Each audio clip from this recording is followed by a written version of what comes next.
And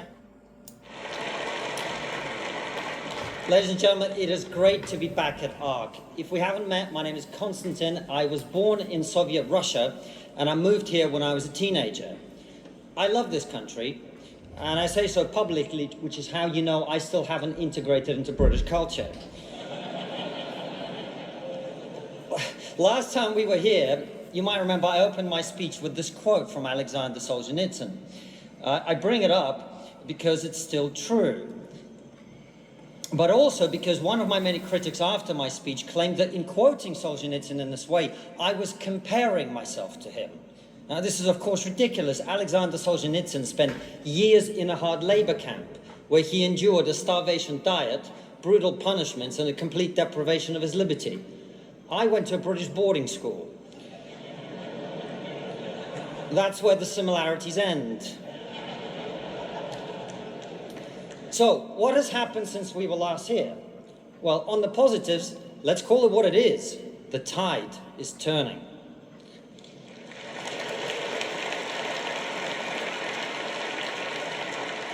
Our American friends are leading the way. DEI, a system of anti-meritocratic discrimination, is being dismantled, not just in the American government, but much more importantly for us here, in the global corporate world as well. Once again, we can dream that our children will be judged on the content of the character and not the color of the square they post on Instagram.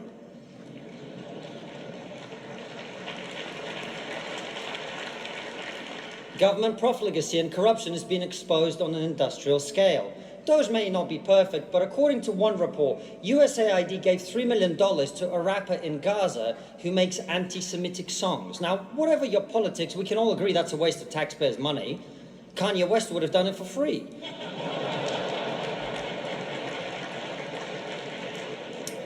Now, thanks to the end of censorship on Twitter, we finally have the ability to express reasonable and widely held views. Because of this, other social media companies are now fearful of being too aggressive in their censorship too. Now, it's true, we haven't yet won the argument on freedom of speech here in Europe. I thought the most hilarious example of this was last week, when J.D. Vance gave a speech in Munich in which he criticized European leaders for trying to shut down speech that they don't like. The reaction? A German politician stood up and went, "This is unacceptable!"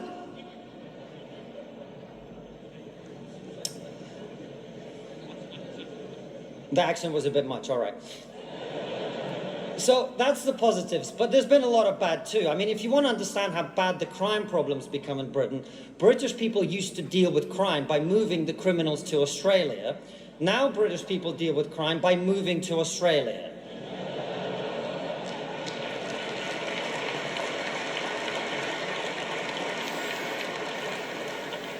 The number of testicular injuries in women's sports is through the roof. I don't think this is a laughing matter. We can all agree women's safety is incredibly important, which is why we must do a much better job of protecting their balls. See, it's jokes like that that get me accused of being a conservative, and I hate it when people call me a conservative because I have made many mistakes over the last 14 years, but even I haven't let in hundreds of thousands of illegal immigrants.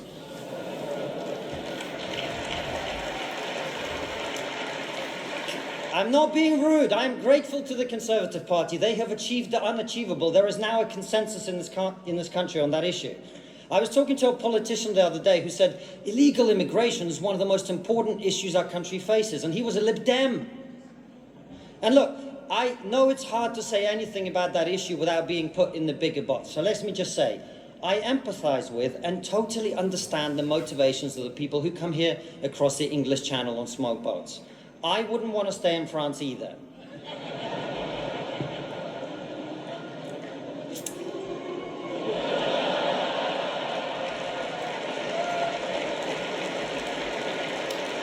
See, I lied. I have integrated into British culture. But look, I also hate it when people call me a conservative because it shows that they're missing my point. I don't believe that Western values and the societies they created are great because of an ideology or because of party affiliation. I believe our values and our societies are great because I've got eyes. When I look at the fact that millions of people risk their lives to come here every year, and no one is going the other way. That tells a story, doesn't it? I know there's a lot of frustration with the state of this country and much of the Western world, but let's keep things in perspective. Of all the things that human beings have invented over the last 200 years, our culture and its values are responsible for most of them. I'm not saying we have a monopoly on genius. There are exceptions, like COVID. That was invented in China. Oh, it's controversial. Look, I know it's a controversial joke. In my defense, it's not a joke. COVID was clearly a Chinese virus. Hard-working, made on the cheap, and very good at multiplying.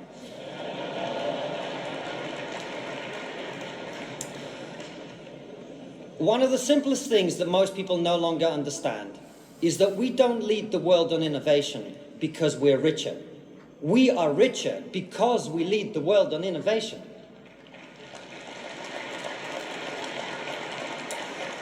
But all of this is at risk because we're in danger of forgetting how we got here. Do you know what this is? That's just a photo of me on the screen. All right. Can you see it? It's behind me. All right, it's like pantomime here. It's a plane made out of wood. Why would you make a plane out of wood? Well, during World War II, both Japan and the US used small islands in the Pacific to supply their armies. In exchange for occupying these islands, they provided the tribes who lived there with food, clothing, and medical supplies. But when the war ended, the Japanese and the Americans packed up and left, and they took their supplies with them. So what did the natives do to try and restore them? They built plane imitations, like that. They lit signal fires. They marched up and down with wooden rifles to summon back the provisions they'd got used to. And this is what we've been doing. We've been imitating the things that got us here instead of actually doing them. But the good news is this metaphor is complete bullshit. The success whose fruit we enjoy was not created by a more advanced foreign civilization. It was achieved by our grandparents and their grandparents before them. A better metaphor would be the one Philippa used when she opened this conference, thereby ruining my speech. It's King Theoden from Lord of the Rings who sits on the throne, paralyzed. Bound to his seat by lethargy and passivity, he's kept there by a weaselly servant called Grima Wormtongue, who whispers dispiriting, cowardly lies in his ear. Too many people on our screens, our newspapers, in our schools and colleges have been modern-day Grima Wormtongues, who pour their cowardly lies in our ears and those of our children.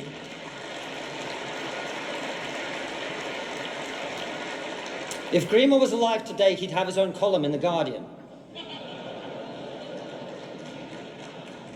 We need to admit something very unpleasant. We have been lied to. For decades, people went on TV and told you that your history's all bad and your country's plagued by prejudice and intolerance. I have debated these people many times, and I always ask them the same question. If you're a woman or an ethnic minority or someone who was spirit, gender, or whatever, where would you rather live than the West?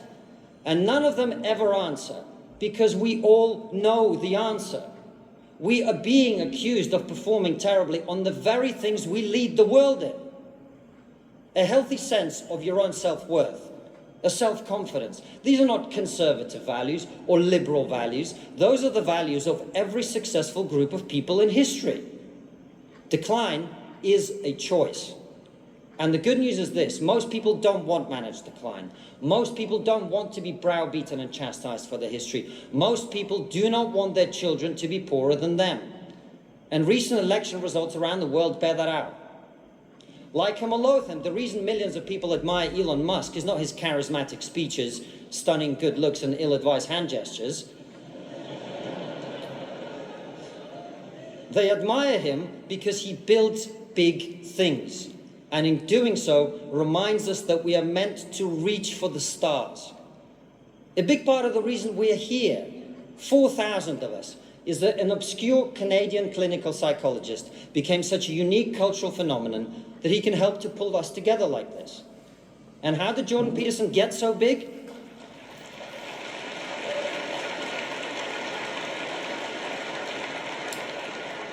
How did he get so big? He reminded us of something that human beings have known for millennia, that if you adopt the attitude that honesty is better than lies, that responsibility is better than blame, and that strength is better than weakness, your life will get better.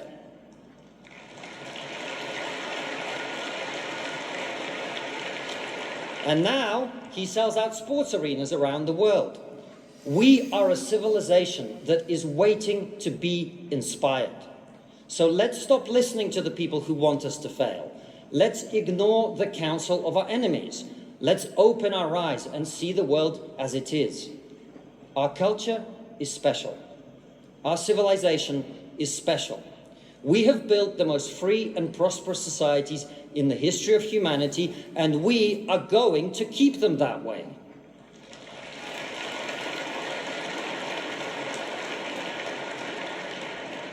But to do so, we're going to have to win the arguments. Many of them we've been talking about in the last 3 days. On free speech, we've allowed ourselves to be backed into a corner.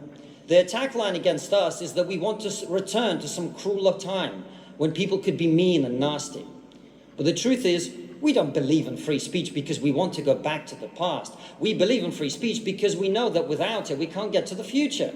We need to speak freely in order to think freely, and if we can't think freely, we won't move forward.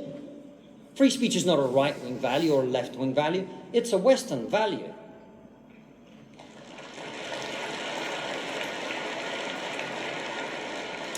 The second argument we must win is on identity politics and multiculturalism. For several decades now, our societies have attempted these two failed experiments. The result is tension, disunity, and a toleration of the intolerable for the sake of so-called community cohesion. Multi-ethnic societies can work, multicultural societies cannot. We must be British, American, Australian, and whatever else we are first, and male, female, white, black, and all that other stuff a distant second.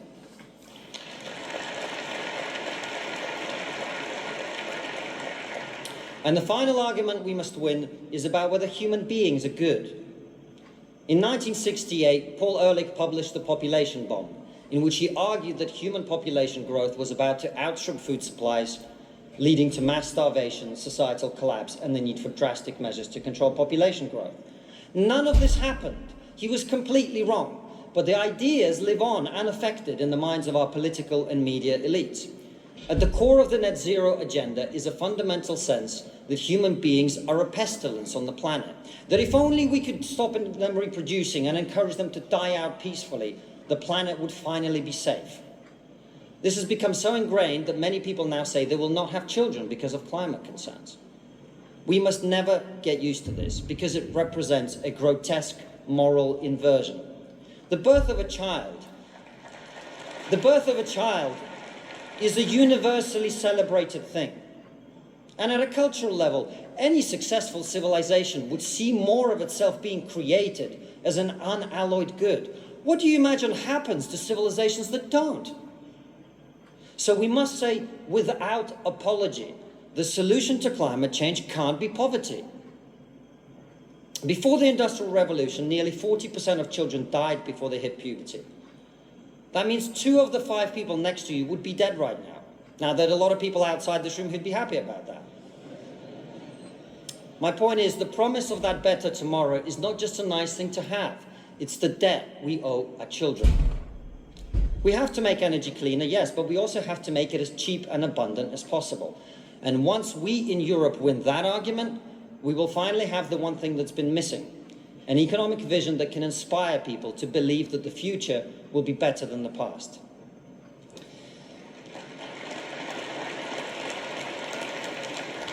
Now look, they asked me to say something uplifting and motivational. I'm Russian, Ukrainian, British, and a little bit Jewish. Those are not 4 groups of people that are known for their optimism and joie de vivre. But let me share with you the most inspiring thing that anyone's ever told me. You're going to die. Yeah, we're all going to die. Huh? No, you are going to die. And when you do, there will be a gathering of people that loved you. They're going to say some words, meaningful, important words. They're going to put your body on the ground, and then they're going to go and eat some food. And after that, they're going to go home. and squabble over your inheritance. That's it. We're going to die. We have nothing to lose. So we might as well speak the truth. We might as well reach for the stars. We might as well fight like our lives depend on it, because they do. Thank you very much. Thank you.